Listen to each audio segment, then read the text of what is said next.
we just have a laugh. Hello, testing. We're checking the audio now.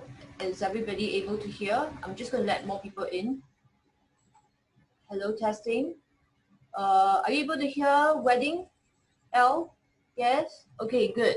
Thank you. Are they able to hear? Yeah, he gave me a thumbs up. So everyone can hear? Yeah, let the people in first. Yeah, just meeting them. Okay, there are more people coming in, so give us a minute.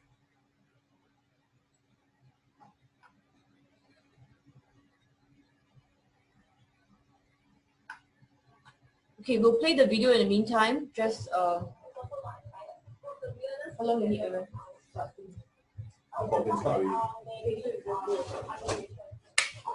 Hello everyone. Anyone have donated already? Lie, donate. Starting soon, okay? Hi Robert, finally I see you.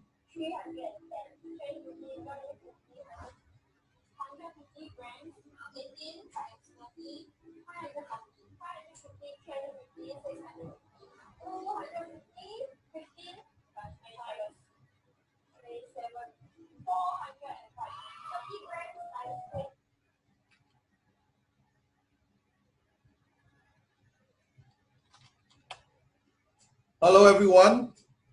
Let me just see. I think Sam is online already, right? I think I will unmute him first, because I think you guys cannot unmute yourself. So let me see.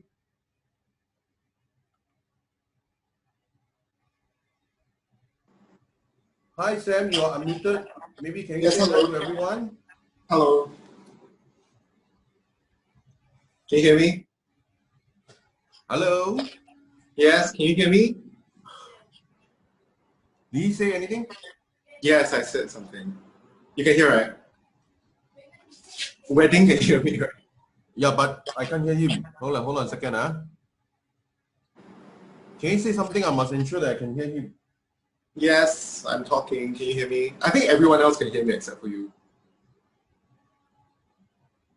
Okay, never mind. Maybe while I just keep the event going. Let me see. Okay, just now during 6 to 7 while playing the trailer, I'm also adding some slides. Sorry, there's some delay, and of course, I think some of you have heard of me talking to my wife. There are some last minute book. We need to congest all the questions so that it can be factored into the whole event. Okay, so.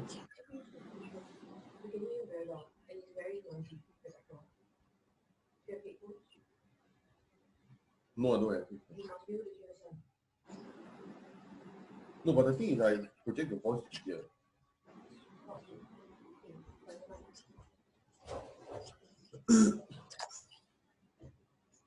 Okay, so okay, let me just say for what inspired us to maybe just do a self introduction first, and as well introduction of all the people that are involved. Okay. So basically, Bank Share, of course, during this very difficult time, we are very blessed and we are very blessed that let me see, there's still people coming in.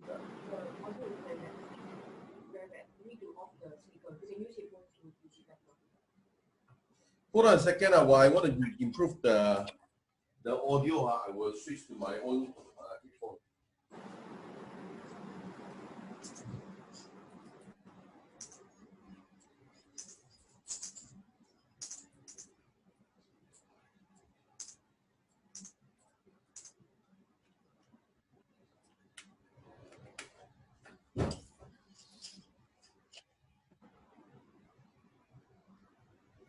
Okay, hold on a second. I'll stop sharing.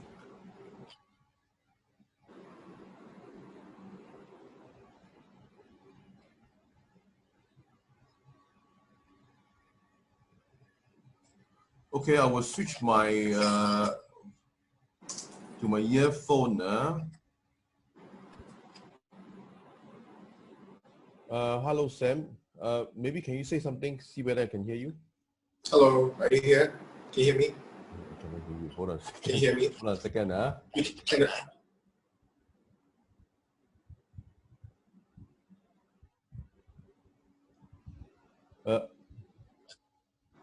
Sam, can you say something?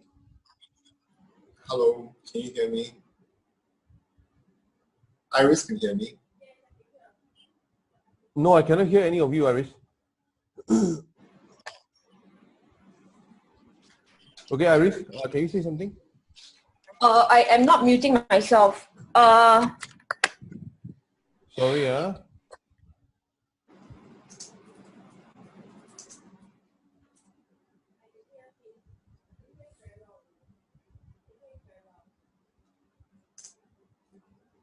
You can hear you very well. I cannot hear it all, no?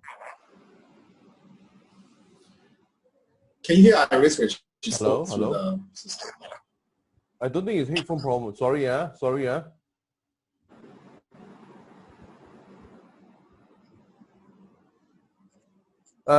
Iris, can you take your notebook here? You are hearing from the notebook, right? Just put your notebook here and let me hear from that notebook.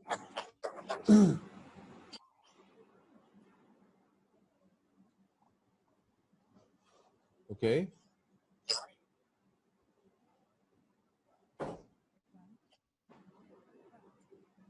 Okay, hold on a second. Let me just do a last try.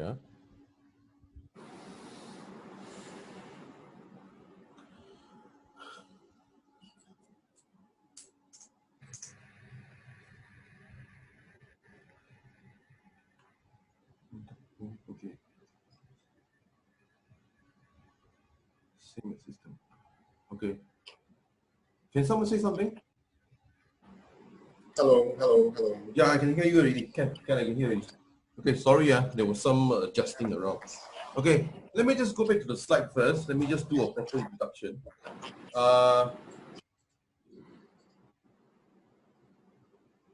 Okay, so just for the record, this whole thing is hold on.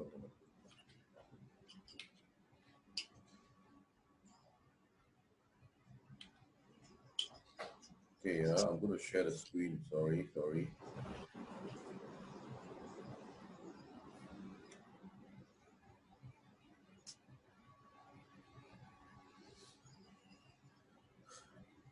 Okay, everyone.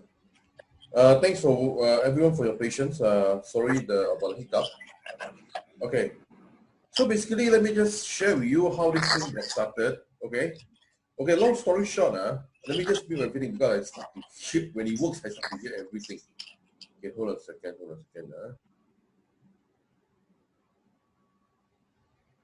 start to hear everything.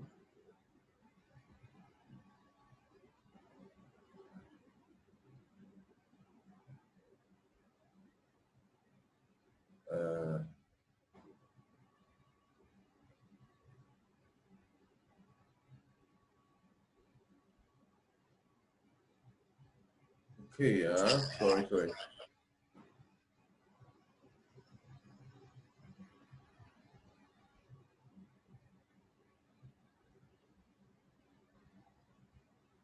Sorry, hold on.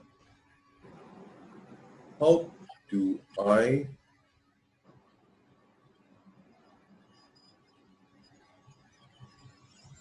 Iris, are you aware of there's one button I can oh there are still people coming in. Sorry. 3 more. Okay. Mute all. Yes. Okay. Thanks very much for waiting. Okay, basically how I started on this program is okay, of course at first there's this COVID-19 crisis. It started about January. And of course, fortunately, and we are very blessed to be able to shift our operation very much to hospital. So very much that our revenue is not really affected. In fact, our revenue is still on the increase because we moved to the hospital.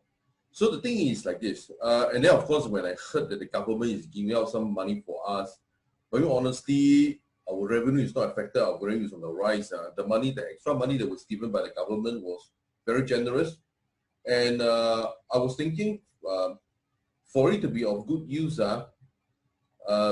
might as well I try to do something I have not done for the last 10, 15 years in my career. So I try my hand at doing some charity, and I want to make sure that that when I'm doing okay, I want someone to benefit from me. As my mom used to always tell me when I was young, it's more blessed. We are more blessed to be able to give than to receive. Okay, so to be able to give is actually means that we are more blessed. Okay, so for today's guest, I mean this talk is totally free. I mean, of course, if you engage Mr. Seow after this, it's not free lah. Okay, that just want so that you understand. Okay, so of course, if you're engaged Mr. Seow after this, by all means, just talk to him and talk about your fees and all these things. Don't worry about me. I got no commission one. So I just doing this really just to try to do something different, what I'm used to do.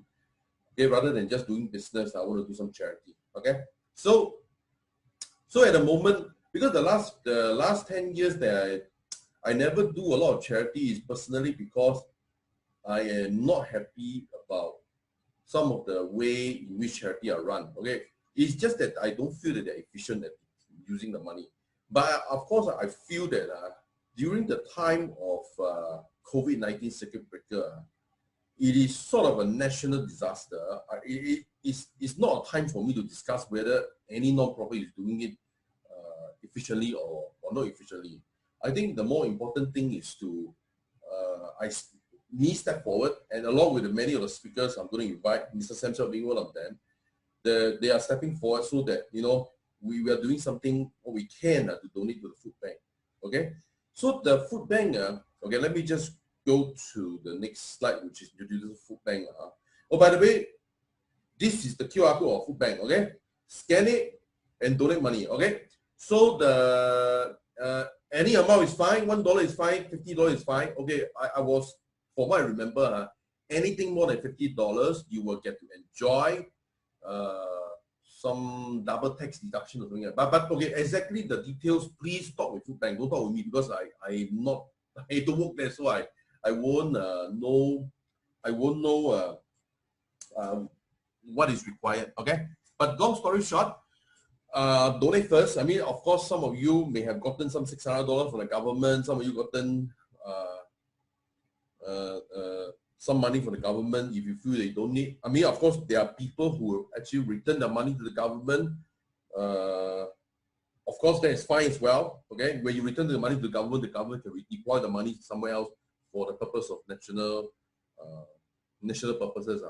But having said that, also Mr. Heng also encouraged us. Actually, the money, if you don't need it, you don't have to return it. So you can donate to charity. Okay. Okay, so like I say, the individual usually will get 600. I mean, depending on how you declare your income level, it can be more than that, but I just get $600 a year. But what I got from company, of course, is much more. Of course, as you read over the news yesterday, you know that there are about 32 companies actually return the money. Okay, they returned about 30-something million, I think, if I remember right. Unfortunately, the government give me the money. It's not 35 million. If not, also return. It's not even. Never mind the amount. The amount is beside the point. Let's do something good together. Okay. So the thing is that, of course, again, Mr. Heng yesterday was saying that, I mean, of course, company can choose to return the money if they want to, if they don't need it, or if they are not in a serious emergency. But having said that, he also said that the company can also redeploy the money for charity purposes, which is what we are doing now. Okay. So, as a businessman, my gift is marketing. So I feel that I can donate whatever government give me. That's for sure. Okay, but I can market to more people, connect to more people, so that more people can give together. Okay. So at the same time, let me just go on to the next slide, which talk about the food bank. Okay, as you know, some of you come in, you see this trailer going on. I just happened to see the video online. There, I just replay. Okay. Okay. So food bank. Okay, let me just do an introduction. Okay. So basically, last two weeks when I talked to them, I was asking them one very simple question. Okay, they told me that at this present moment, they are delivering food to generally people who are less fortunate. So basically people who are at home, like a one-room flat, you know, they may be older in age and then they are retired. They may or may not have kids, or you know, they have problem being supported, you know. So basically the food bank actually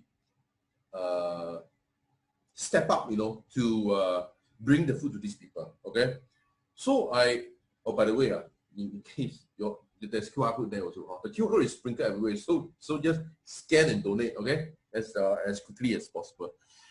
And okay, so as food bank, then of course I ask food bank one question because I'm a very numbers person. I ask them, okay, so why not make it simple for me, okay? How many meals do you need to deliver per day, okay? So what they told me is, 10,000 meals, okay? 10,000 meals, okay? Each meal is budget about $5, okay? So 10,000 meals, each meal is $5. What does it mean? Every day they need $50,000, okay? So I'm not asking any of you individuals to donate 50,000, okay? Never mind. Together we are stronger. So you donate what you can, and you know, so that you know they can continue doing the job of bringing. Also at the same time, food bank also helps one thing, as they get the food from the hawker, all this thing, they also ensure that the hawker will still survive. Okay, as you know that the hawkers are sort of Singapore's. Good. Thanks, Dolu. Thanks for providing that link. Providing the link. So let me see. So as you know,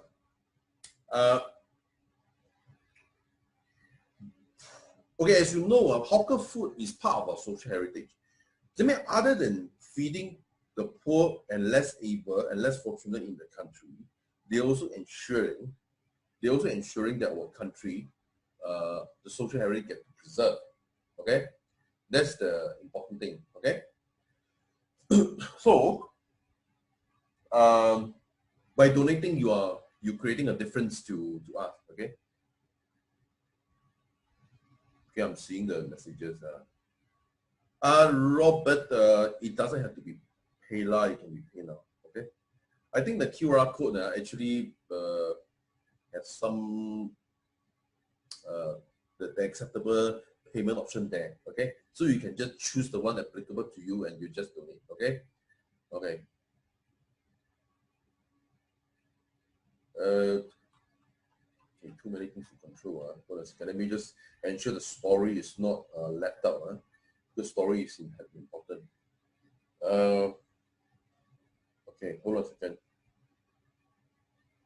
I am trying to make another person host.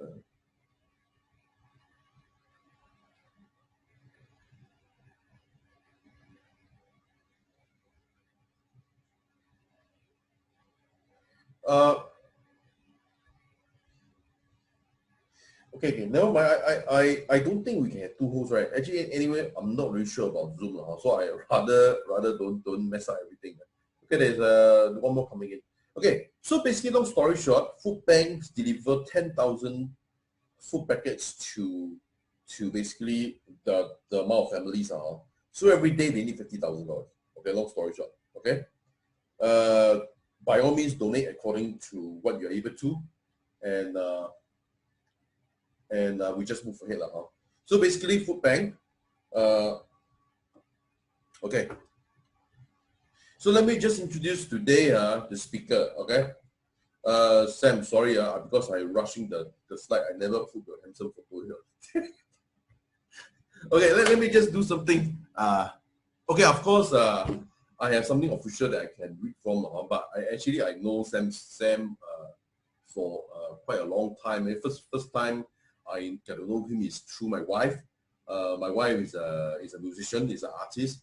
So I mean, of course, if you are an artist and musician in Singapore, you got to know who is Sam. Okay, okay. Practically everyone that I know who is a musician, okay, either they are his client or even if they are not his client, they know who he is. Okay, so basically, long story short, is that Sam is someone you must know that provides immense value to the art circle in Singapore. Okay, that's how I got to know him.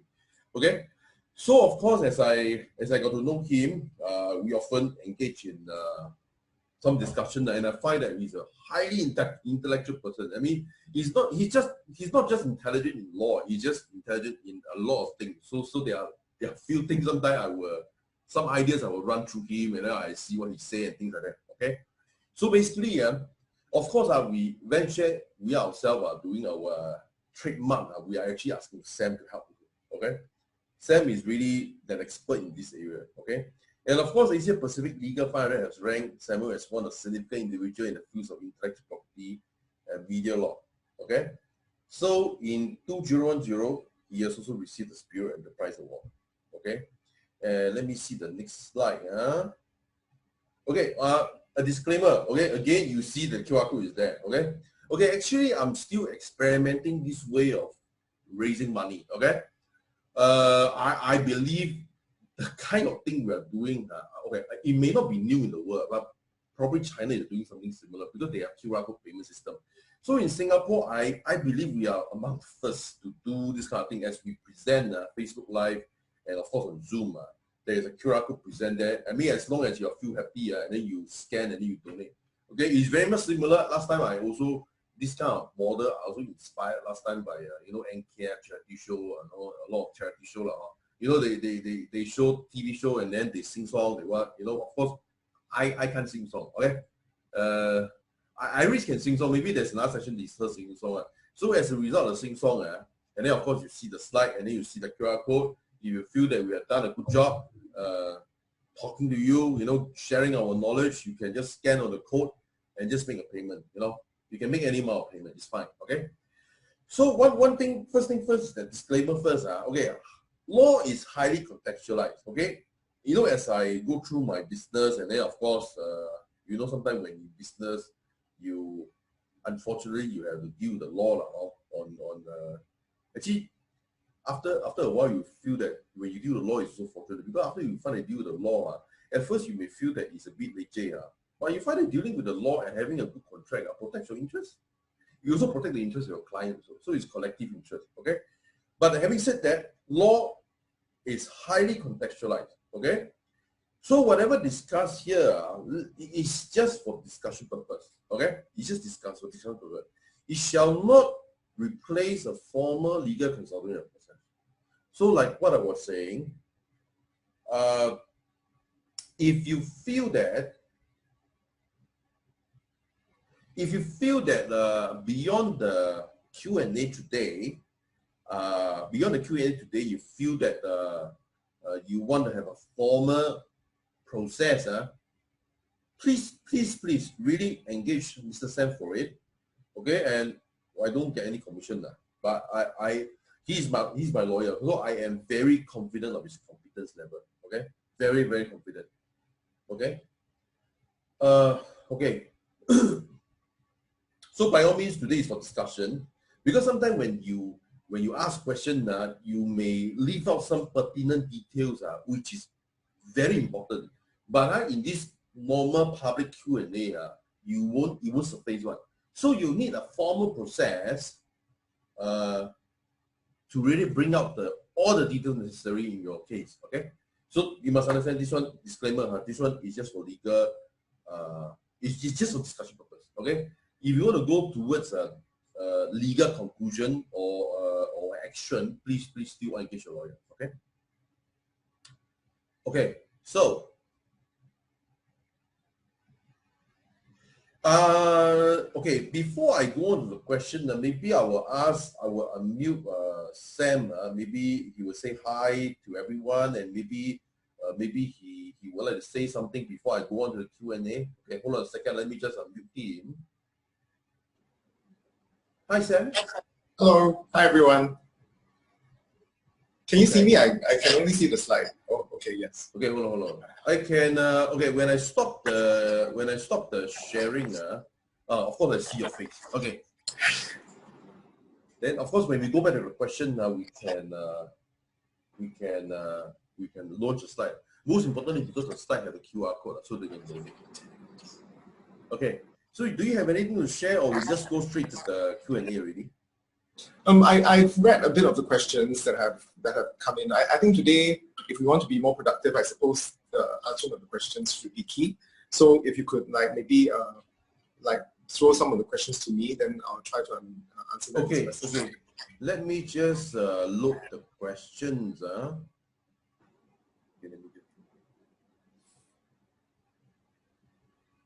Okay. Okay. So I'm using 2 or 3 computers, so I may move to a C and to read because this question is very long. I want the audience to totally focus. Okay, the way I summarize this one is basically delayed delivery of services. Okay, as to I put the page here is so that I can read the notes from another machine. So forgive me. Let me just move over to another machine for 1 second.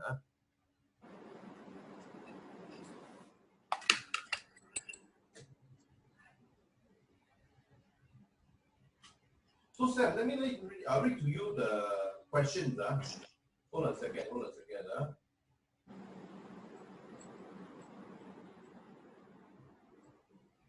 Page 16. Okay. Okay, this question is by a Mr. Lim Xiong Boon. Hold on a second. There are 3 more people coming in. Okay, by this specific Mr. Lim Xiong Boon. Okay, so I read the main part of this question. Okay, long story short, he has a customer who placed an order for a rental of payment system last year. So there was some delay from the bank as the customer has a bit of issue. I can only deliver when everything is ready.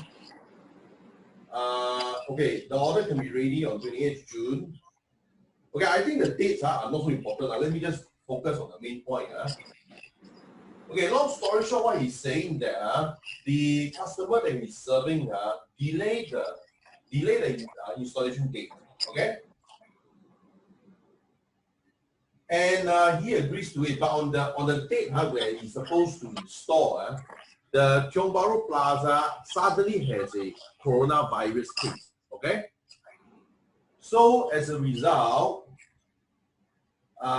he sent me a message and said that he's aware that the place where he's at, the retail store he's at, he is aware that there is a COVID case, and of course, long story short, I think the customer did not respond. Did not respond to him. So what his point? Okay, that means long story short, I feel that what he's saying that the delivery of his contract, the fulfillment of his contract, I think is affected by the onset of a COVID-19 case in Tiong Bahru Plaza on the 30th of January. So since then, the customer has not replied to him. What is it that he can do at this moment? Okay, I think just as a preliminary, I just need to clarify that not all contracts can be breached at this point of time. So it's not all contracts which, okay, if you cannot perform the contract or your counterparty, the other side, cannot perform their part of the contract, it doesn't mean necessarily that because of COVID, therefore you cannot take any action against them. I think we need to remember a few things. First is, if for you to be able to fall under the category of relief, that means you don't have to strictly comply with the contractual obligations. For that to happen, the contract must be signed on or after 25th of March. So anything that was signed before is actually not something that you can put under relief. Sorry. Anything that's signed after is not something that you can claim relief. Anything that comes before 25th of March, you can claim relief. And the payment obligations must have started from 1st February 2020 onwards. That means the payment obligations, the obligation to pay on the side of the other party, must start from the 1st of February 2020. Okay, so that are 2 things. And not all sorts of contracts are subject to relief. There are only 7 categories of contracts which are subject to relief. So the 7 categories are, broadly speaking, loans and leases and construction and a lot of these kind of events and tourism related kinds of issues. So when we are talking about this payment system that Mr. Boone was talking about, when he entered into I don't know whether he has entered into a contract with his client, but if he has entered into a contract with his client, then the terms of the contract are very important, because when was the contract entered into? From the dates that we're talking about, it appears that the contract was signed sometime last year, if there was a contract. It was last year. If it was last year, then if the payment obligations are from 1st February, then we could fall within the category, but it doesn't seem as if his type of contract falls within the 7 types of contracts that I was talking about. So if it doesn't fall within the 7 types of contracts that I was talking about, then there is no necessary relief. That means he can still be able to take action against the other party for going against the contract. But what needs to be remembered in this case is there must be some kind of contract in place, because it doesn't seem very clear whether there was an agreement that the client must pay by a particular date. If Mr. Boone can maybe give me some more information now, Okay. I think I can. Actually, Seow Boone is online now. I can actually unmute him. So I want just to confirm. Seow Boone, are you able to unmute yourself? Well, I can't possibly. Yeah. Hi, Sam. Okay. Hello. Yeah. So the thing is, the installation is around February time. So they already agreed to this installation beforehand, and Okay, what does agreed mean? yeah. True. Was there a quotation that was signed? Yeah. The sign is actually the action for me to go ahead to purchase all the necessary thing. Right. Then before deploy, because I also need to rent from my vendor the machines. So I need them to tell me exactly what date they want to install so that I can activate the rental. So within the quotation, it actually states quite clearly when the installation was supposed to be? Not in the contract, no. But then before, I think in January, I already told them that roughly 28th of January, everything will be ready. So when do they want to install? And they told me that date. So on that day, I think when that day came, they actually delayed for a few days. So I agreed to the delay. But when the delay occurred, actually the renter is already activated already. So, and then when the day came for the second attempt to install, they didn't reply at all. So they disappeared for quite some time. Actually, I keep messaging, but they disappeared for quite some time. But they managed to get back to me, and they did tell me that they have some cash flow issue due to this COVID. So I can't do I don't know how to deal with this also. So it has been dragging since February to now. So for my side, I have to absorb the loss for the rental also because I already activated. So okay. Yeah. It seems very clear to me that actually in this agreement, okay, there are a few terms that go into this agreement, right? That you will install something by a particular time. But the weakness of your agreement is that it doesn't make quite clear what that particular time is, correct? Yeah, but it is all recorded in our WhatsApp conversation. That you would install by 28th of January. They wanted to install at a certain date, and it is like, okay, both sides agree already. So, and it's not only, these are actually a group chat. So actually some of his partners and staff are also inside the chat.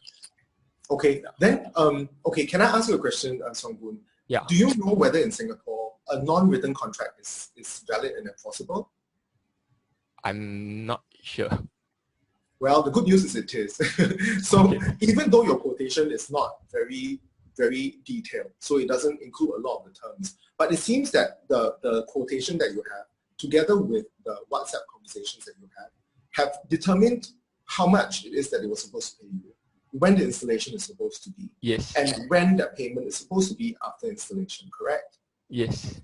Yeah, if you have those three terms and the parties are quite clear, it appears that you can actually take action against them now, and you can seek compensation for the losses that you have suffered now as a result of your rental and all these other expectation losses that you have suffered as a result of you relying upon him complying with his part of the bargain. Yes, I think COVID has caused a lot of difficulties for a lot of people, which have led to cash flow kinds of problems for people. But not every contract is something that they don't pay for. But of course, I suppose the first step that you can take is try to negotiate with them to see whether this is something that you can try to settle amicably with them. But if you cannot, then this is not one of the contracts which they can seek relief for, which means you can actually still commence action if you want to.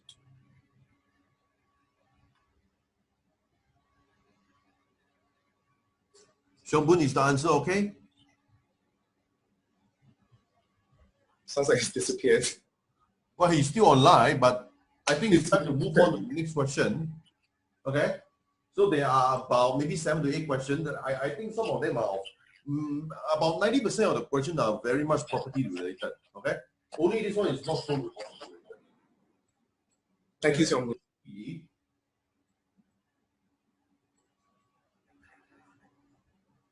Okay. The next one is interesting. A bit of the 6-month relief and then also the real estate related.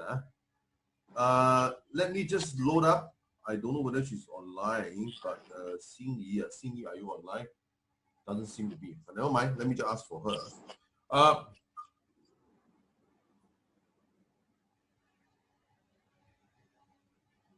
Let me see. Okay. So the next question is, okay, I cannot focus. Okay, I cannot emphasize any further. The QR code is here. Donate as per you can.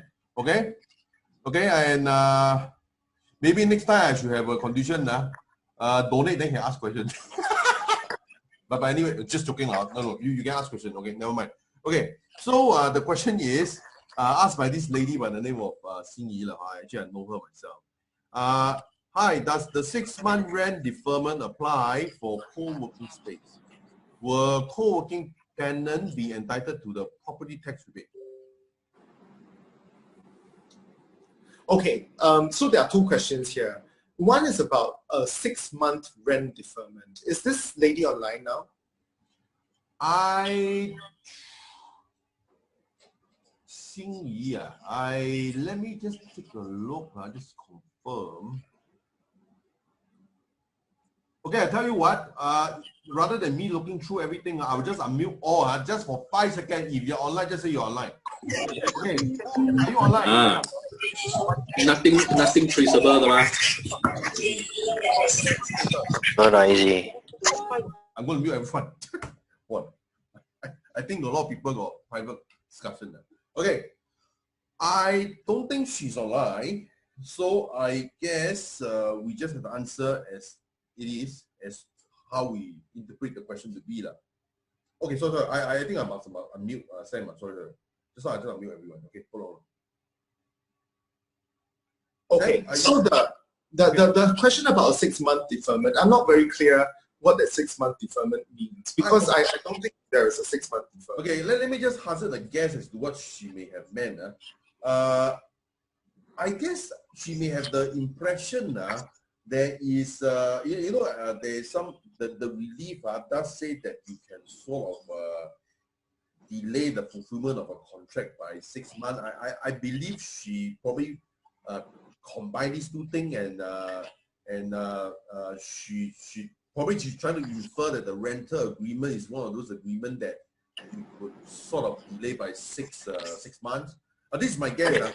Yeah, I was thinking so much also, but there is no 6-month deferment. It is a misunderstanding of what the law says. So the law came up with the COVID-19 Temporary Measures Act. So under this act, what happens is, if you are a lease or a license, you actually have the right, if you cannot pay the lease or the license, and your non-payment is because of COVID-19. If you can prove that COVID-19 has caused you to be unable to pay your lease or your license, then you can apply for a notification for relief. When you apply for a notification of relief and you send it over to your landlord, then your landlord can do one of two things. One is you can say, okay, fine, since you are asking for relief, then I can give you relief. That means I can negotiate with you on how we can do this better together because we are all in some trouble together.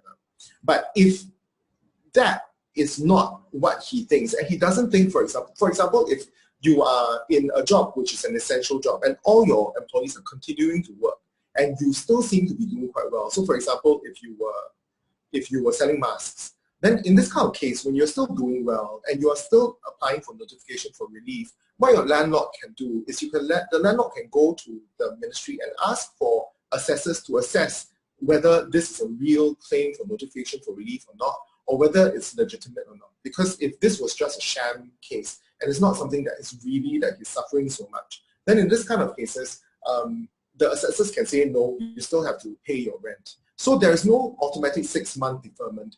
If you fall within those particular categories of scheduled contracts we were talking about, then you actually have to apply for notification of relief before you can get relief. And that relief is only a suspension of your obligations that you still have to pay after the prescribed period. So after the period is over of 6 months for now, you have to immediately pay all these monies, And all these monies, if you haven't paid it, there could still be interest which is levied for late payment. That can be something that can be done. For landlords, I suppose you can self-help by telling your tenants that, okay, I'm going to start deducting from security deposit, but after the prescribed period, then I need you to make up the security deposit sums and slowly pay up all the monies that you owe over and above that. And then her next question is whether co-working spaces can and be entitled to some kind of property tax rebate. Okay, property tax rebates are given to landlords of commercial properties for this year because of COVID-19. So because of COVID-19, actually all landlords are supposed to get a property tax rebate. The property tax rebate, depending on your annual value of your property, would be given. So in that case, usually if you were an owner of a property which is selling restaurant F&B, then it will be 100% rebate. That means then the annual property, 1 month or 1 month more of the rental that you are enjoying now will be taken away because the property tax rebate will be given to the landlord. Then in this case, under the new act, right, the landlords are supposed to pass all, not some, all of their savings over to the tenants. So the tenants will then enjoy that 1 month or 2 months of rent-free period. So that is what must happen under the law. But in the case of co-working spaces, it's a stranger kind of arrangement. Because what happens is the co-working space will be, for example, WeWork, will have taken a rental from Suntec, for example. So Suntec is the landlord, which is the owner of the property. And then the owner of the property will get a tax rebate that they will then transfer to WeWork. But WeWork, under the Act, doesn't have a corresponding obligation to pass the rebates over to its licensees. Because WeWork doesn't give out rentals, right? It gives out licenses. So when it gives out licenses to different people to work in co-working spaces, these co-working spaces people don't necessarily have the right to also demand for any rebate to be passed over to them because they are not dealing directly with the owner. They are dealing with a landlord who is like a tenant himself. So in this kind of case, it is arguable how much they can get as a rebate for co-working spaces. Okay. So, okay. Actually, for me, I personally have, as I say in the group, I also have my own question because, as you know, I'm also an SME and also dealing with rental issue. Of course, our revenue is not really affected, but I suppose this rebate of property tax is not depending on whether I need it or don't need it. Is that I will sort of have to get it. That's how I understand it. Okay. So the thing is now is like this. Actually, we are also at this point of time where we are renewing our lease. That means Actually, it's just so happened that we are renewing our 2 years rental is up, and as of this month or next month, we have to sign on a new lease. So I was afraid. You know, just now when you were saying the thing about relief, the thing is that I signed to this contract, although it's a continuation of old contract, but in more before intent and purpose, this in the eyes of the law is a new contract, and I signed it during this time. So if I sign to this time, will I still be enjoying all the rebate of the property tax? No, because you are not the owner, so there's no rebate that is due to you, right? But I rent from the landlord. You see, the landlord is supposed to. Yeah, so the landlord is supposed to pass over the rebates to you. Correct. So when does your tenancy end? I think it's really about April or May. Irish, is April or May, right? April. Actually, it just ended a few days back. We are on the verge of signing a new contract. So of course, they say that the property tax rebate is to be given on June. So my fear is that if that is the case, then they will argue that since I sign on now, I know for a fact I am not affected by COVID-19. Okay, 2 pointers.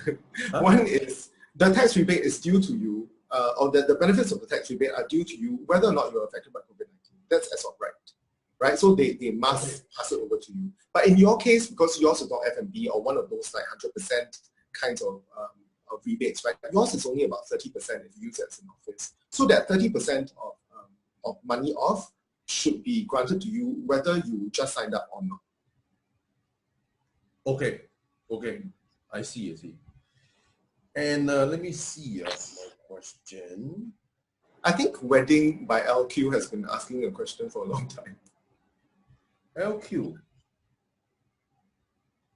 I believe they probably want question of it. But before that, I just want to understand, because I also have a friend who actually, I mean, he's a bit more creative, but I personally, I think intuitively, I don't think he will pass, okay? But I better ask a lawyer first, okay?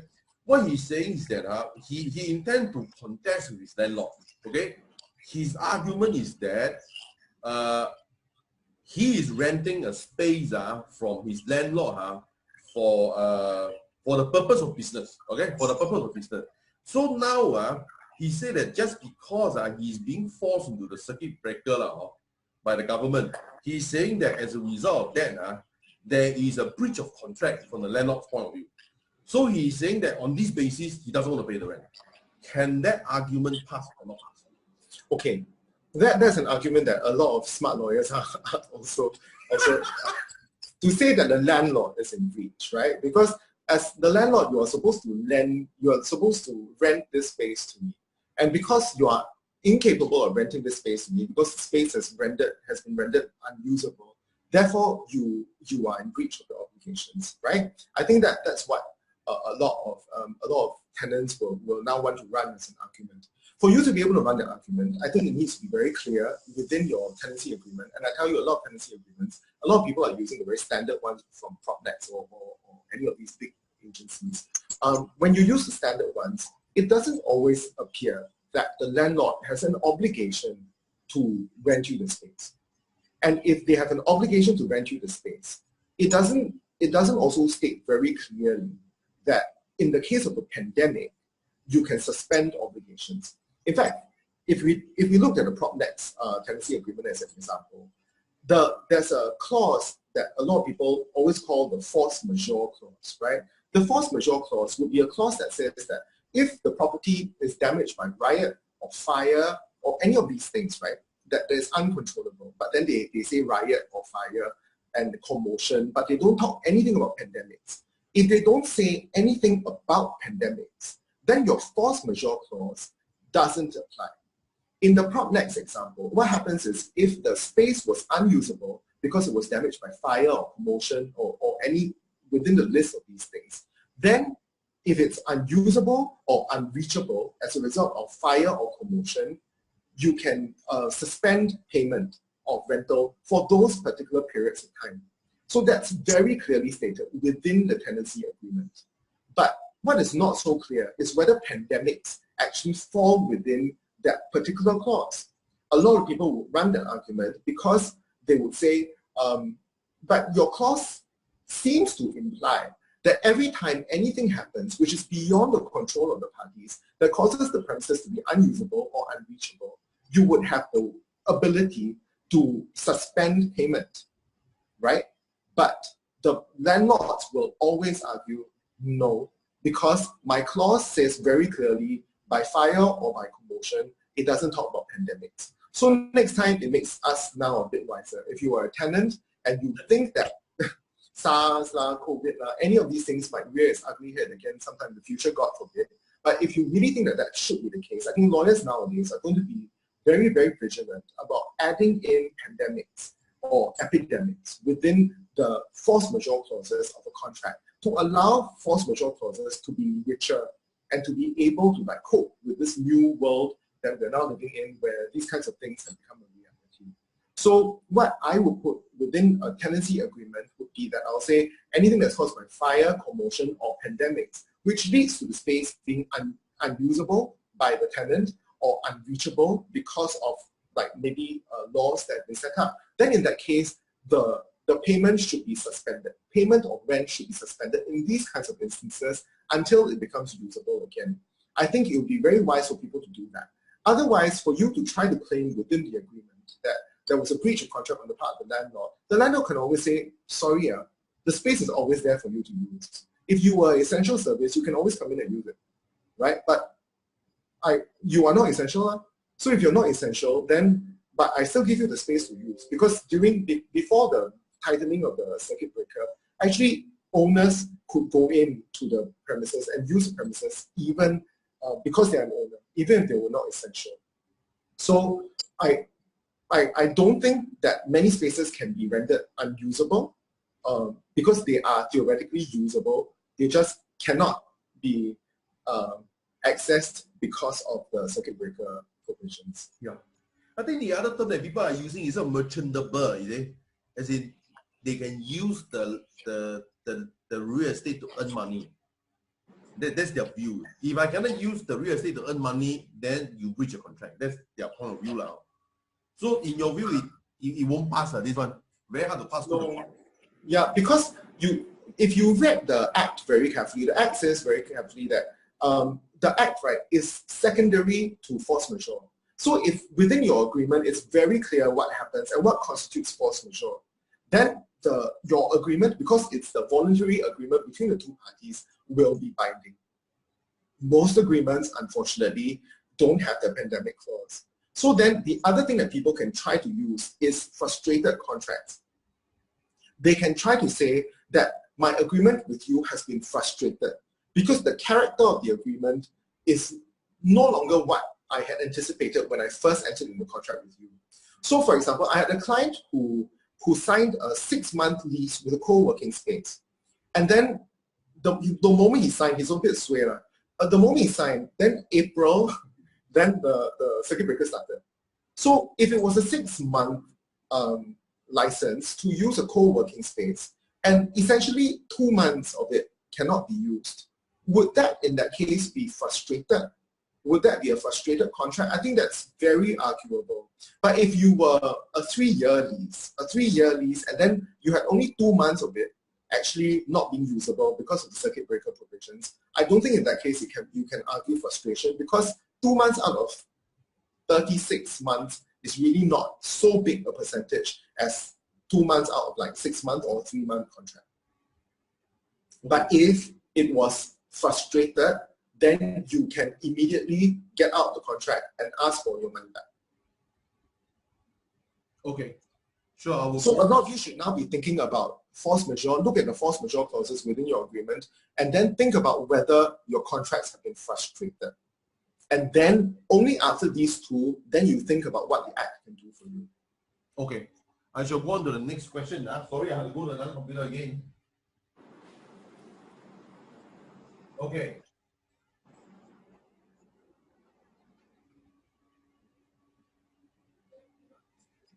Okay, this one is just short now, or maybe just maybe a one-line answer would do.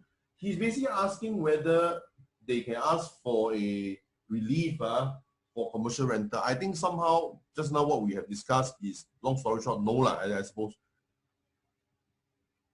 Hey, wait, how come there's no sound? Hello? Wait. The answer is yes, is it? Wait, but how come there's no sound? Wait, how come the sound is gone again?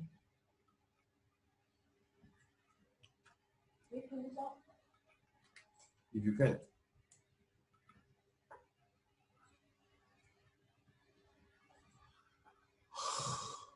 Okay.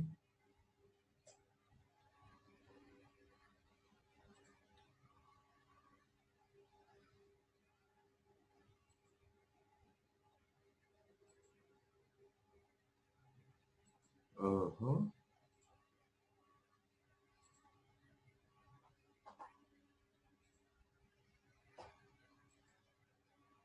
Oh, Sam, that's because you mute yourself. Hold on a second. Wait, Okay, Sam. Oh, I can hear Sam again. I think I sort of moved him back. You muted me. Sorry, I'm sorry about that. I think I will just mute all but allow people to unmute themselves. Okay, so let me see. But for the matter, I just unmute Sam first. Okay, so I can hear him. Okay, so basically, long story short, what he's asking is just whether can they ask for relief from commercial rental. Oh yeah, now that I remember, I think the answer that just now you were saying yes, right? He's just yes, at the end of the 6 months, he will have to pay up the balance even if he asks for relief. Okay.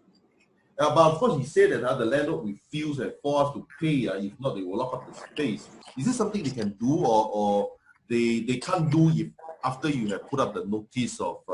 Yes. So you must go and ask for relief or forfeiture. So your this client, right? Because I did see the question. He must go and ask for notification for relief. So how he does that is that he goes to the website.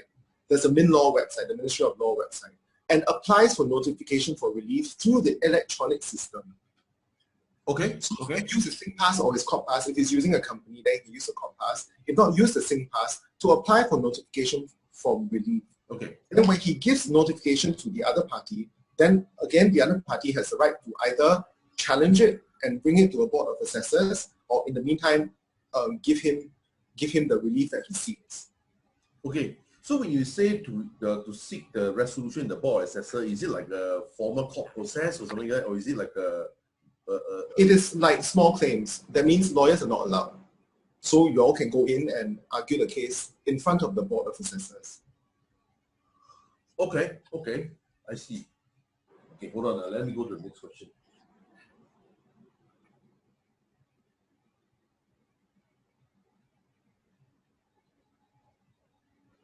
I think this other question is sort of similar. What relief have been brought to building owners? I guess building owner is just another set, the same set of property owners, right? Whatever is given to property owners, they can get as well. Okay. And of course, they're supposed to pass to their tenant. Okay. Okay. Okay, there was a question on grants. Okay, but having said that, I've been doing grants for the last 18 years now, but I no longer do grants. Maybe let me just offer a short answer to it. Grants are for all intent and purpose. The main purpose is to subsidize already viable company. It's not for supporting. If you don't get a grant, you will go bust kind of company. So I have not been following up for grant for the last 1.5 years, but I believe what my understanding of grant is still applicable about. Okay, let me just go on to the next slide. Okay, Adeline has asked the question. So can I just answer that one? Because she asked, she said, what happens if the notification for relief came in the form of an email rather than through the official system of the of the Ministry of Law. So the Ministry of Law says that if you want to ask for relief or grant, the first step that you need to take is to go through the electronic system. But if the electronic system, for some reason, you don't know how to use or you don't use it properly, you can send an email. But if for some reason you cannot send that email, then you can send it through the social media messenger system that you use to communicate with this person generally. So whatever that you've used previously as a means of communications with those people, you can still use. Only in the filling of these 3 electronic forms, then you can send the notification from relief or forfeiture as a prepaid post in hard copy. Okay. Let me just go on to the next question. Thanks, Adam. Okay, so there is a question by Mr. Justin Lee. I shall assume that he's online. Okay, he asked that, yeah, he's online. Okay, I saw him. Okay, he's saying that what if my landlord insists on not passing the rebate to me? What can I do? Does a force majeure clause in the tenancy agreement take effect in this case or be triggered to cease rental payment? Actually, the landlord doesn't have the right to not pass the rebate to you. So if he has any kinds of excuse, he should bring it to the valuation review panel, which is set up by the Ministry of Law also. So if he doesn't bring it to the valuation review panel, he must pass the rebate to you. If he doesn't pass the rebate to you, it's actually an offense, and if he is convicted, he could be fined up to $5,000. Okay. Just for the record, I have unmuted Justin Lee so that either he can supplement answer or clarify the answer a bit. Justin, are you online? Yeah, I am. Okay, actually, that question wasn't asked by me, but anyway, in addition to that, I was thinking, because I think someone else asked. So the landlord must give, but is there a time frame? So can the landlord say, okay, I pay you end of the year or after the 6 months? Can they choose to do that, or they must say what is the time frame? That is I think one of the very good questions, because landlords can play dirty, right? But what generally happens is the landlords will get the notification of how much rebate they have gotten for the year end of May, and then by end of May they will know how much it is that they actually had to pay as the property tax, but they now don't have to.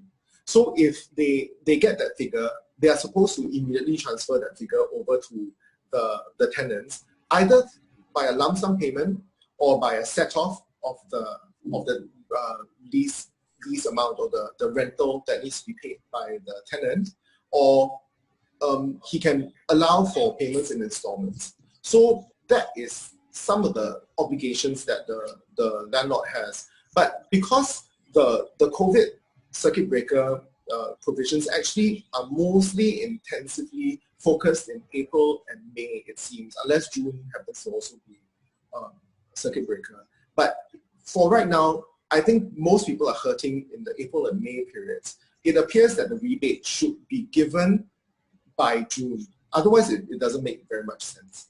Yes, correct. Okay, so what I understand as well is that in June, by end of June, the landlord should get the money. Okay, then I got a problem here because my lease with this place, the landlord, is until the mid of June. So, but the thing is, I've been with this landlord for the past 4 years, and then expiring already. So if they get the money after that, am I still eligible to claim from them, or they actually don't give me the money? You should be entitled to that, to the rebate, because you were with him during the difficult times. So this is the difficult times, and the rebate was supposed to be for people like you. Okay, that makes sense. Okay, then sorry, Raymond. Actually, can I ask my question since it's me talking now? Okay, if the question is short, you can just ask. What is the question? Okay, actually, thank you, Samuel, for answering the earlier question. Okay, so actually my question was actually regarding the force majeure. Okay, so actually I have my contract with me now in front of me. So my contract states that in case the said premises or any part thereof shall at any time during this tenancy be destroyed or damaged by fire, lightning, riot, explosion, okay, that's the important part, or any other cause beyond the control of the parties hereto so as to be unfit for occupation and use or inaccessible. Okay, so for my case, I'm an entertainment sector. So in fact, I was forced to close by the government on the 27th of March. So the government mandate that entertainment cannot operate, which means I cannot operate. So using this clause, can I tell them that because I cannot operate, so and because of lockdown, I cannot go there. I cannot operate, I cannot go there, so it's inaccessible. Can I use this to fight if, okay, actually my landlord is very nice. Okay? They allow me to live, but I think I don't know how long they can live. You know, they have their own concerns. So in case they come down hard on me and then they don't want to live further, can I use this against them? You can use it. Your chances of success will be quite low, because Okay. this is the Propnex one I was talking about. Or it's either a Propnex agreement or someone actually used a Propnex example. Okay. Because it says it was inaccessible or damaged as a result of this kind of riot, commotion, that kind of stuff, fire and all these things, right? But none of it actually lists pandemics. I realize what you're saying, because it does say, or any other cause which is not through the fault of any of the parties, right? Or uncontrollable, unforeseeable. Yes. Yeah, but because the earlier list actually lists down quite clearly what it was that they were having in mind. When you go to court, the court will say, we must follow something called adjustum generis. That means if a class of items were listed earlier, whatever that is the bigger, the more generic kind of term that is used later is colored by the class that was recited earlier. So because it is colored, it therefore cannot be so wide as to include pandemics, because it seems like fires and riots and all those are very, very far removed from pandemics. Okay, I understand. I have no further question. Thank you very much. Okay, let's just go to the next question. Is by Mr. William Lim. So I'll just read his question, but at the same time, I'll also be unmuting him. Okay, he also asked the question again in the group chat, but then let me just read it for him. Okay, basically what he says is that when he has a tenant that just filed a notification for relief, he wants to ask the following question. They have outstanding rental from February and March 2020. Can I request a full payment for those months? And maybe you answer that one first. I think the answer is yes, right? I don't want to guess. Yes, you because February and they have outstanding payments from February and March, is it? Yes, correct. So these tenants have always had a history of not paying on time. Yeah. What kind of business are they in? Carpentry. Are they an essential service? No. So, okay, in these kinds of situation, because the agreement was signed before March 25th, so yes, but the payment obligations arose from 1st February, right? Yes. Have you received a notification for relief from them? I received it 2 days ago. So in this case, do you agree that the non-payment is due to the COVID factors, or are they? No, it's actually due to their own business factors, because they should have made payment for those months. Yeah, because February and March actually, but the government actually says that the impact, the economic impact of COVID-19 was felt in Singapore from as far back as 1st February 2020. So that's what they are saying. But if you are of the opinion that they were actually doing okay February and March, then February and March should be paid. You should bring this notification for relief to the Board of Assessors and make them assess it and see whether they need to pay or not. But in the meantime, if they have asked for relief already, you really cannot do very much until you get it cleared from the Board of Assessors. Okay. So but you can actually take from security deposit first. Correct. So you can write to them and say that I want to take from your security deposit, but the moment you finish off everything, that means when this prescribed period is over, then you need to put back the security deposit. Yeah, because actually it's a 3 years tenancy agreement. So actually they have 3 months of security deposit with me. What I was proposing for their notification of relief, they actually asked for waiver of rental for a few months, like completely no rental in their notification of relief under the term section. So of course I disagreed. I replied by email. I counter proposed something which I thought was reasonable, which was to pay 50%, and the other 50% I will have to repay 60 days after the 6 months period, and another half I will deduct from the security deposit. Actually, think about it. You can charge interest for late payments during this period.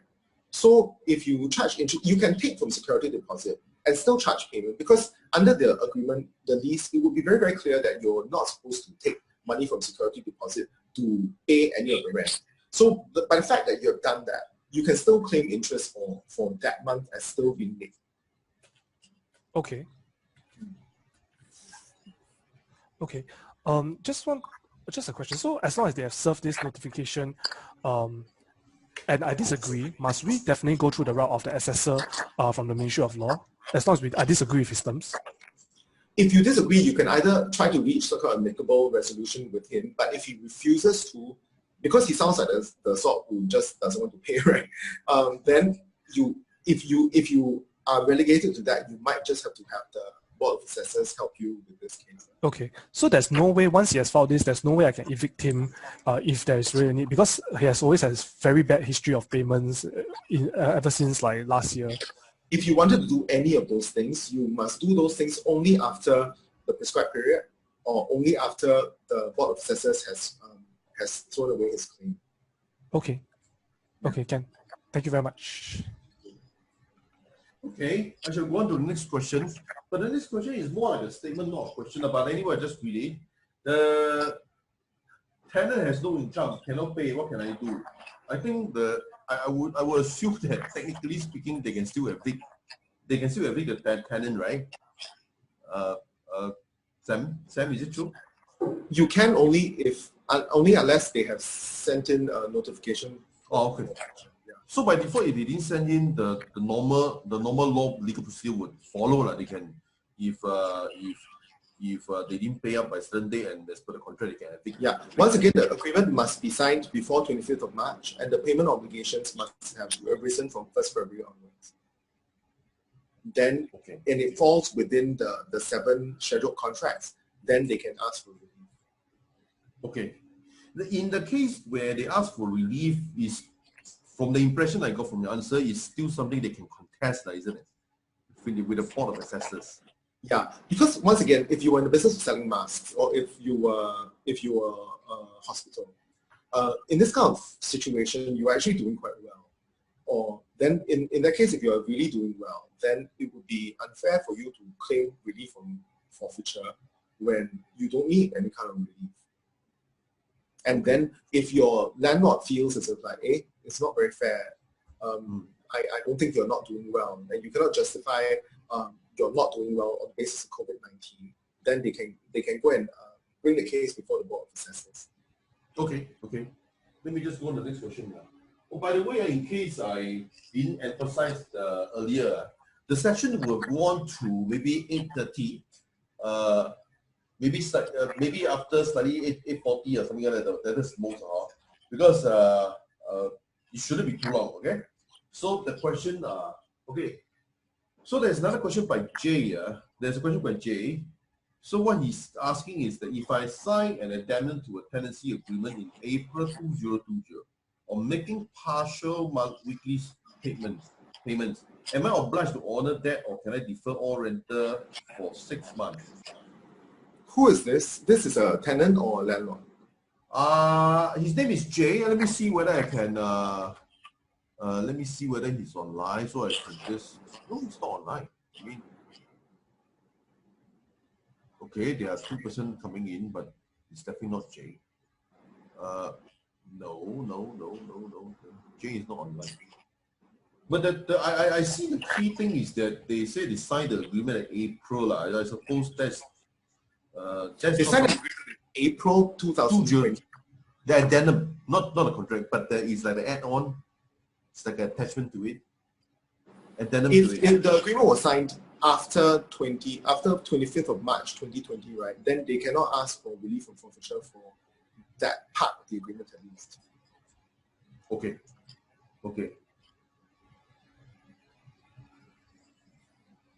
I don't really understand the second question, but never mind.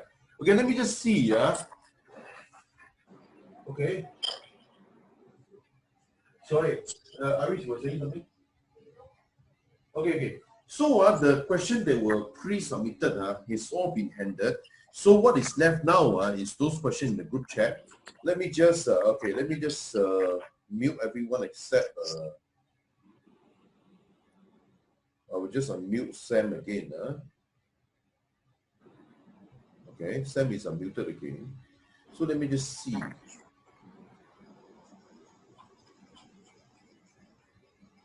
Your question is next. What a question. I think Rosie has a question. He said my property tax at 30% rebate only works for $700 per annum. I have 4 tenants co-sharing with me in the office. If I calculate backwards, this tenant will only get $700 divided by 5. Is that how I calculate the rental relief? I will guess I try to unmute her first. Hey, Rosie, do you want to explain further your question? Rosie? Yeah, hello. Hello, Hi. Rosie. Yeah, okay. The thing is, because I am not, I am having an office in a commercial property. So I believe my property rebate is only 30%. So my annual property tax is about 2,000 plus. And if I calculate backwards 30%, I only get a relief of about $700 plus. So the thing is, how do I extend this rebate to my 4 tenants? You have to divide it equally between them. Sorry? You can divide it equally between them, I guess. Which is not much, right? In 700, Yeah. I mean, that works out to only about definitely less than $200. But it would also mean that actually the rental cannot be that high, right? The rental is not high, right? The rental is not, yeah, it's $1,000. Yeah, so the rental is $1,000. Actually, if you divided your rebate of let's say $800 by 5, you would have given them about 20% rebate.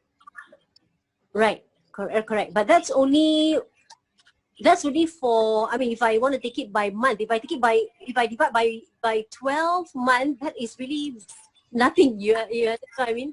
Like Yeah, but you're $12. supposed to give them the rebate in full, and then that rebate that you give in full would generally, even for normal people, right, where it's 100%, it would also be able to cover them only for a month or a month and a bit more. So it's not meant to be like a rebate for a very, very long time. It's meant to tide them through a month or a bit more. Yep. So if in that case, maybe if I can take it for a quarter, for example. But really, Yeah. it's really not that much. So when tenant come to me and say they cannot pay, so that's very, very, very difficult. Yeah, when the tenant cannot pay, once again, the property is divided, is it, into 5? Yeah, correct. So when the tenant cannot pay, you have to decide whether you want to give any rebates over and above what the government gives you. Which I really done. Yeah, but if they still cannot and if they are affected so adversely by COVID, then you can give them more time to pay. Maybe you charge them a bit lower. You can reach some kind of negotiation with them as to what they can pay now and what they should pay later. Otherwise, if there's security deposit, you can also take it from there. Yep. If let's say they decide to leave, they want to, one of the tenants decide to just terminate the tenancy agreement, how does that work? You must agree. Otherwise, if you don't agree, then they cannot just terminate the tenancy agreement.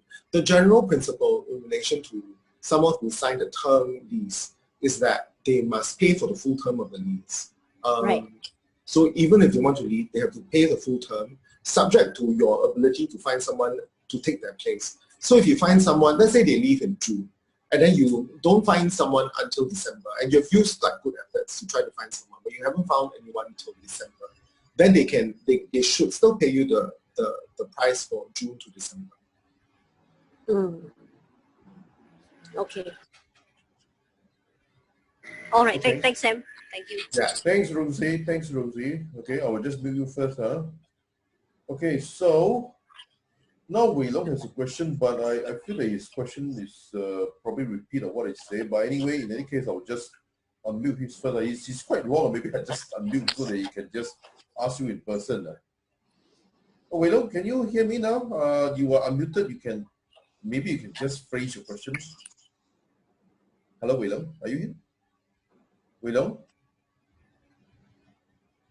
Hello? William, are you here? Okay, let me just read his, I will just describe his basic question. It's basically saying, okay, long story short, it's basically something like there's a tenant who has not been paying rent from when? From April and May 2020 until today. We're still in May. Yeah, we're still in May. I don't know, because I don't think you are still up for payment of, and he's not here to explain himself, so I don't know. He's asking. No, but because May rental maybe was due 1st of May. Oh, okay. Anyway, it seems like the tenant is unreasonable. If not granted, they threaten to terminate the tenancy agreement and request for refund. I mean, Wei Leong is here, he says. Yeah. So why can't you stop? Wait. Can you speak? I'm unmute you, no? Wei Leong, are you here? Can you speak? No, I cannot hear. Nobody can hear. Nobody can hear you.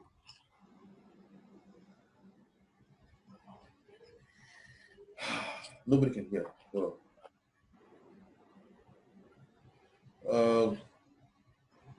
Let me just repeat the question to the best of my knowledge. Okay, so long story short, I think he's asking for rental waiver, and they have not received the notice for relief. There was nothing official. Wait. Wei Leong is a landlord, he says. Yeah, I guess so from the impression, yeah. But I couldn't hear. Okay, long story short, I guess this tenant seems to be unreasonable. I think contractually there's nothing.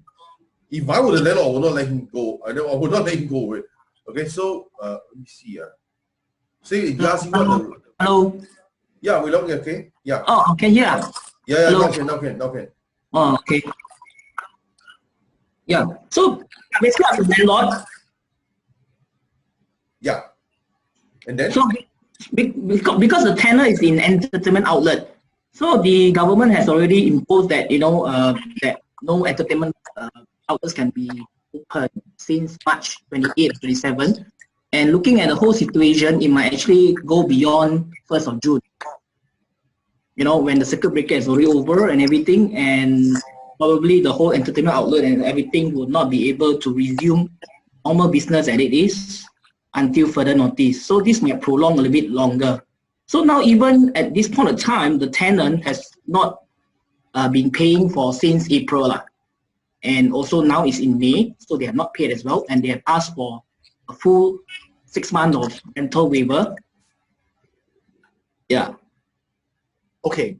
One thing is the relief, right, that they seek is, of course, they would ask for waiver, but actually you are not actually obliged to give waivers, except for those that are because you are transferring the rebates to them. Otherwise, what the Act actually does is to suspend their payment obligations. So it suspends it until the end of the relevant period. So it's not a waiver, it's merely a suspension until this timing is over, the 6 month period or longer later. But the 6 month period, after the 6 months, they will have to pay everything. So even now, if let's say the tenant, in the way that they felt that the business is not coming back, and probably they will threaten to terminate the lease and been requested for a refund of the deposit, is that something that is admissible under the law? You will have to take a look at your tenancy agreement and see whether it has been frustrated or whether the force majeure obligations within the agreement actually oblige you to actually say, okay, I let you go. But I highly doubt that there are tenancy agreements like this, but you always go back to the tenancy agreement as the first point of consideration. So go and see your tenancy agreement and see whether it's something that what they're asking for is actually legal. Because if it's not, then you don't have to entertain it. Okay, so basically this tenant has been already rented for 2 years, right? And they have actually renewed it prior to all this pandemic issue, and they still have about a full 2 years of tenancy. So I believe that that's not actually under the frustrated kind of contract, right? Yeah, it wouldn't be. Are they a private limited? Yes, they are. But the problem is that when I found that, like, when you go to ACRA, the paid-up capital for the company is actually is only 20,000. So in terms of the size of the company and the paid-up capital and the liability of a company of a 20,000 paid-up capital, quite low lah in that sense. Is there anything that, for example, you say that even though they have 2 years of tenancy to fulfill moving forward, but they have to pay basically all the 2 years of rental. In terms of that, right, actually that exceeds the whole paid-up capital in terms of private limited companies' liability. But you do understand that the whole notion of a paid-up capital is not very relevant in determining whether the company is doing well or not doing well. Because paid-up capital really just means that at some point of time they had that amount of money in the bank account, or someone brought in IP, or someone brought in cash. You know, it can be many ways where paid-up capital can be beefed up. But even if you have very high paid-up capital, companies like Hyflux come to mind, you can still get into a lot of trouble. Yeah, I understand. Even, for example, if they were to terminate the whole thing and they are liable, for example, 100,000 kind of rental payable for years, right? But the paid-up capital is only 20,000. So I understand that basically the obligation of the director itself is really only 20,000. No, okay. Basically, directors and shareholders are never personally liable for any debts and obligations of the company. If it's a private limited company, the private limited company is the entity that owes you money, unless there was some kind of personal guarantee. So you have to measure this a bit carefully, because if they don't do well and if they go bust, then everyone suffers, right? So I think you need to have a good conversation with them and find out exactly what they are going through and how you all can go through this together. Because otherwise, if you leave, then if you want to sue them for the whole tenancy period, you can sue them. But if they can't pay it and just go bust, then there's very little you can do. Okay. So in that case, even they have the notification of relief doesn't, not necessarily have to come from the Ministry of Law, right? It can be in form of emails, letters, everything. It should come from the electronic system. Electronic can be in emails, letter, and WhatsApp and everything. Because I do all this communication through the agents as the intermediary person who actually present me, instead of I go through directly to the tenant to negotiate. I think you need to take a look at it and see whether because for it to constitute a valid kind of notification, right, it needs to comply with a few standards, right? So whether it has complied will be something that you consider to see whether it's an effective notification. You can contact me after this, then I will give you some more details as to what is required. If you could give me, if I can have some sight of that document and tell you whether it's valid or not. Okay. Okay, guys, I think we are the last part of the Q&A. Let's just, because there are some questions which are, in my view, there are some repeated, except for this question by K, which is, it's a short question and short answer also. Then what he's asking is whether the property tax rebate can it be given in monthly installment to the tenants? Can. So there are three ways they can use it. One, they can give it as a lump sum straight to the tenant. Secondly, they can use it to offset. They use it to offset the tenancy, which is what most people do. And then thirdly, they can give it in they can give it as an incentive for different installments within the term. Okay. So that's a short question. I just want to clarify that the income tax rebate is not money that they receive from the government, It's just money that they don't have to pay the government, because otherwise they have to pay the income tax anyway. Oh, that is actually not my understanding. I thought it's actually money the IRS. No, it's just that you don't have to pay your property tax for the year. Okay. So technically speaking, they don't have to wait for June, isn't it? Correct. It's just that because by the end of May, then they know how much the property tax is supposed to be and how much. And also, how they much, will know the amount. Okay, they will know the yes. amount. Okay. Yes. So let me just go on. Okay, let me see. Okay, this question by Anthony, I think is just a repetition of what earlier one is. Basically, the tenant don't refuse to pay rent and all this thing. I suppose there's nothing much. Basically, contractually, you're supposed to do it now. So I just summarize this one. I think the answer is quite similar. Okay. I guess Derek E is asking a question probably was answered before. He said basically what he's asking is that if the tenant business is doing well, are they qualified to ask for property tax relief? Wait, I think the question. You keep saying you're doing well during this period, right? So if your landlord listens in, and then if you applying for notification for relief, your landlord can say, oh, but he's doing well. So then I will bring it to the Board of Assessors and I'll give evidence that they're still doing well. Then why are they claiming for relief? Oh, okay. But the property tax rebate is not, it doesn't matter whether you're doing well or not doing well, they will just give you. Correct. Yeah, it doesn't matter. It's the notification for relief which matters. Okay. Can. So let me just go on. Okay.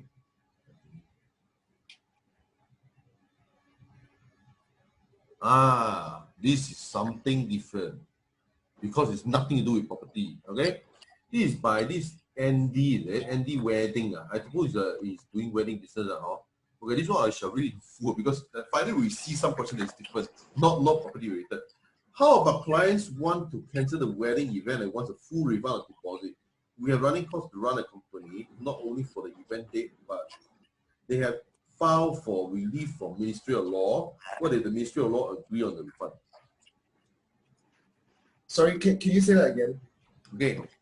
I think to paraphrase, I think they are doing a wedding event business. So long story short, their clients, who is probably a couple, wants to ask for the refund of the deposit for that specific event, which is a wedding event. I think long story short, he's asking whether does he need to refund or does he not need to refund. Let me see whether he's online. I will just see whether I will just. Oh, he's online. Let me just mute him. Andy, I'll unmute you. Hello, Andy. Hi. Yeah. Hello. Oh, you pull out your mic only now. Okay. Yeah.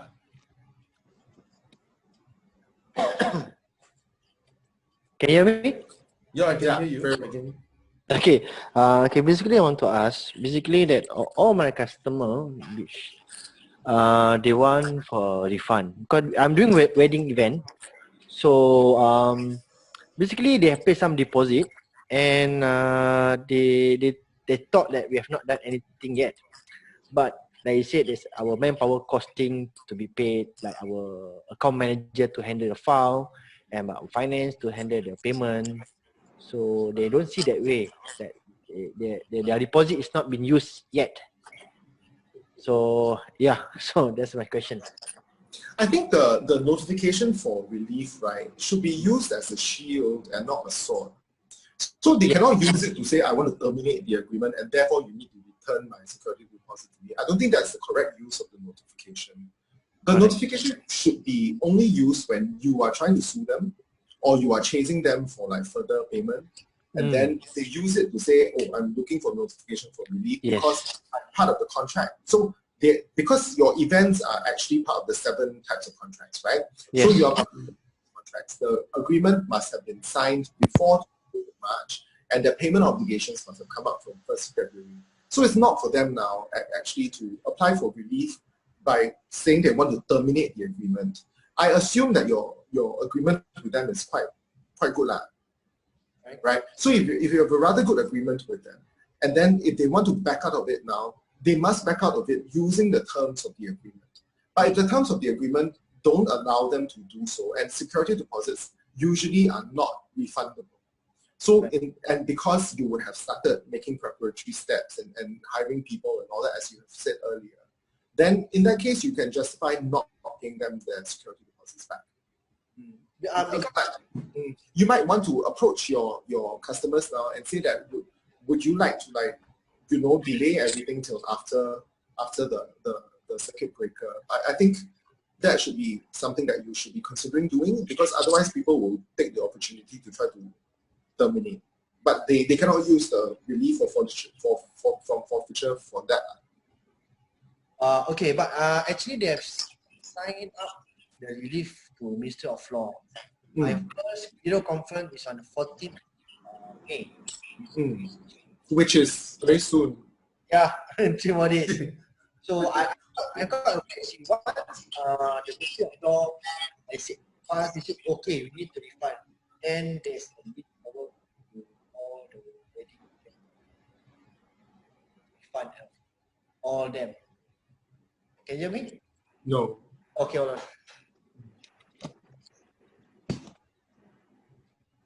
Okay, sorry. Okay, because I'm quite afraid, because let's say that one case Ministry of Law agree that we need to refund them. So once it's agreed, then all my customer will ask for refund. That's my main worry. So I don't think the Ministry of Law will go so far, because I think they are only doing this because someone has filed a complaint, right? Or someone has filed for relief, right? So I think it's just something that they're following through. But actually, I don't think relief would entitle them to use the relief as a sort. It's only looking for relief, They are not supposed to be able to terminate contracts and all that. I don't think that's what the Act is supposed to allow them to do. Okay, understand. Thank you for your response. Thank you. Thank you. Okay, Raymond. Yes. Okay, anyway, I think we have reached the last question. But anyway, let me just summarize. Let me just conclude things very properly. Let me see. Okay, the thing is that, okay, again, I would like to end off by always, okay. Anyway, again, maybe let me go back to the first page. I just want to ensure that the QR code is there. so the thing is that, okay, so this is one of our events that we are trying out. How we are doing on Zoom, as well as projecting the Zoom event online on Facebook. I want to see how this turns out as an event, whether this one will be a model for fundraising in the future. Because nowadays, without requiring the need of a television network, we can already have something similar on the Facebook that allows us to collect money and things like that. So the thing is that, while in the meantime, oh, wait, you all cannot see the QR code. Hold on.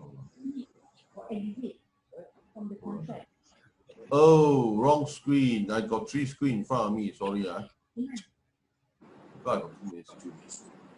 Let's stop 2. Nope. No. Not desktop 2.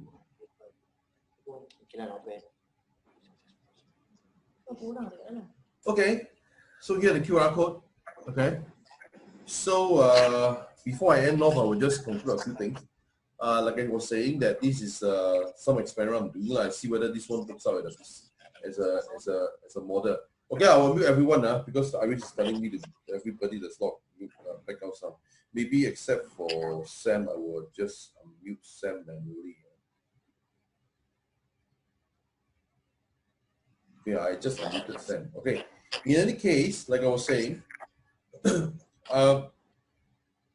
I am experimenting whether this model of fundraising would be good for the non-profit, and let's see how things turn out. Because other than the fund actually raised during this, we are going to put this video up into a specific website. Then, of course, thereafter, when people want to refer to this video, they can just refer to this video, and of course, they can. If they choose to donate after the offline event, they can. Okay. So let me see. What else do I have? Of course, before we end off this evening, I would like to extend a thank to Mr. Sam Seow. Okay, I will unmute everyone so you all clap. You all remember to clap. Unmute. I give you 5 seconds to clap. Unmute. I unmute now. I unmute. Okay. Unmute. People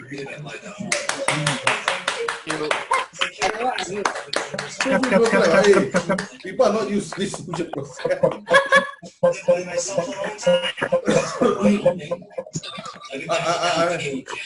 I tell you, okay, that's because okay, we are still not very used to this Zoom event. I tell you, in a normal event like this, of course, I will ask someone to bring a flower to Sam Seow to really thank him. But I think we cannot send any virtual flower off Zoom. But in any case, we are very okay. Let me see. Okay, can all of you? Okay, all of you, can you? Okay, I will stop sharing for a moment. Can all of you show your face? So I can take a good photo. Come on, you show your face. Show your face. Hey, Robert, long time no see, man. Okay, okay, come. How about the rest? Hey, Berlin. Okay. Hello, everyone. Come, hey. Oh, Don.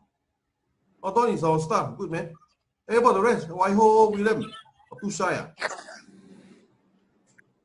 Okay, let me see. Is there only one screen? I got two. Got two screens. Hey, also face. Come. Daniel Ho. Daniel, lie. Lie, don't be shy. Okay, lie. Okay. So anyway, well, that's it. I think thanks to Sam to spending his time to share this. Oh, by the way, if you guys want to contact Sam for any follow-up legal service, it's not free. Don't ask him for free thing all the time. Okay, the thing is that we will ask him for follow-up service, discuss the fee with him, and I hope you all get your problem resolved now. So I guess, you know, in my earlier years, I always feel that lawyers are very expensive. But now, you ask me, I find that not having a lawyer even more expensive. All the trouble I go under, not having a lawyer more expensive. So you all better spend some money so that your business, your operating cost lesser. So thank you, Sam. Anything to say before end of the evening? No, thank you so much. I've appreciated speaking with everyone in the group. Thank you. Okay, so in any case, I'll be putting up this video for some other people to see also. So good night, everyone. Good night. Bye-bye. Bye, Perry. Bye, Dawn. Bye, everyone.